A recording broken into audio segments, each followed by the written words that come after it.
মই এবাৰ নতুনকৈ পিটনীয়া ফুল কৰিছোঁ। সদায় পিটনীয়া ফুলবোৰ ৰমক জমককৈ আনৰ বাৰান্দাত ফুলি থকা দেখোঁ, কিন্তু মই লগোৱা নাছিলোঁ।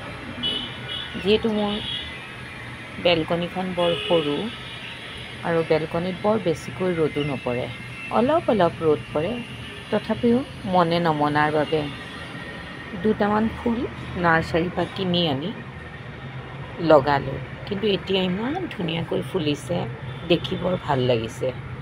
আচলতে এতিয়াহে বুজি পাইছোঁ, পিটনীয়া ফুলৰ কাৰণে বৰ ৰ'দৰ প্ৰয়োজন নাই।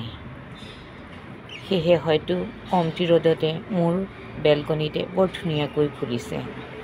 ডালিয়া ফুলত যেনেদৰে খুব যত্ন লাগে, ঠিক তেনেদৰে পিটনীয়া ফুলত ইমান যত্ন নালাগে। কিন্তু মোৰ ডালিয়া ফুল ৰুব পৰাকৈ মোৰ বেলকনিত ইমান জেগা নাই, সেয়েহে ডালিয়া ফুল কৰাৰ মোৰ ইচ্ছাও নাই।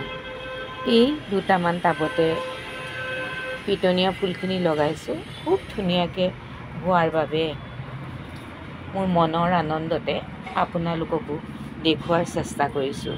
মোৰ এই ফুলখিনি দেখি হয়তো আপোনালোকেও ভাল পাব আৰু মোৰ পৰা অনুপ্ৰাণিত হ'ব।